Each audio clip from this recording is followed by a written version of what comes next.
వెళ్ళారు పవన్ కళ్యాణ్ గారు. సో అక్కడి నుంచి నేను మార్నింగ్ ఆయన కలవటం మిస్ అయ్యా.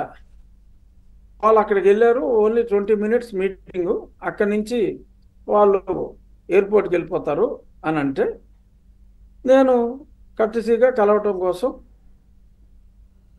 అమిత్ షా గారి ఇంటి దగ్గర నుంచి బయలుదేరతారు కాబట్టి అక్కడ నేను ఆల్రెడీ అక్కడికి ఇతర ఎంపీలు ఉన్నారు, ఖమ్మంపాటి గారు, వీళ్ళందరూ కూడా బయటే వాళ్ళ కారులో వాళ్ళు ఉన్నారు.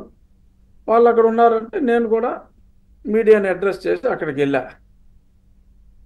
అక్కడ ఎవరో ఉంటే నేను మళ్ళీ కారు దిగి, కారులో కూర్చుని మాట్లాడతాం లేదు కాదు కనుక కారు దిగి మాట్లాడతాం. ఎవడో సాక్షుడు వెంకటేష్ గారు అంట, ఆడు ఓ ఫోటో తీశాడు. అమిత్ షా ఇంటి బయట పడిగాపులు కాస్తున్నా రఘురామకృష్ణరాజు.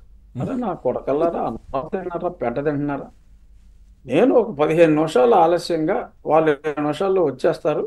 అక్కడి నుంచి ఎయిర్పోర్ట్కి వెళ్ళి, సో వారిని కళ్యాణ్ గారు కూడా అక్కడి నుంచి ఇద్దరు కలిసి వెళ్తారని కూడా అన్నారు. సో వాళ్ళిద్దరిని కూడా కూటమి నాయకులు కాబట్టి, నాయకుల్ని కలవటం మన విద్యుక్త ధర్మం కాబట్టి నేను వారిని కలవటం కోసం వెళ్ళాలి అని చెప్పి నేను అక్కడికి వెళ్ళా. అసలు సాక్షుడికి ఇంకో న్యూస్ లేదు. ఆ ఈశ్వర్ గారు అంటాడమ్మా, అసలు అరిసేస్తున్నాడు ఆడు. సో ఇలా జటావుట్ అన్నారట. ఏంటంటే అరే నాకు వై కేటగిరీ సెక్యూరిటీ ఉంది ఢిల్లీలో. నాకు 2 గన్మ్యాన్లు ఎప్పుడు నా పక్కన ఉంటారు, ఇంట్లో 4-5 గన్మ్యాన్లు ఉంటారు. సో నేను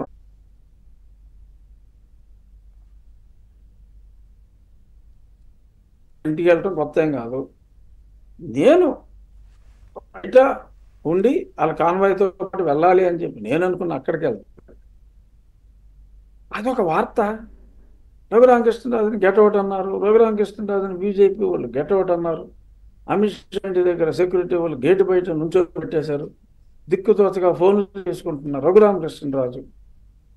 అంటే ఈ లెవెల్కి ఆ దిక్కుమాలిన సాక్షి జర్నలిజము యజమాని కాదు అని చెప్పి సిగ్గు లేకుండా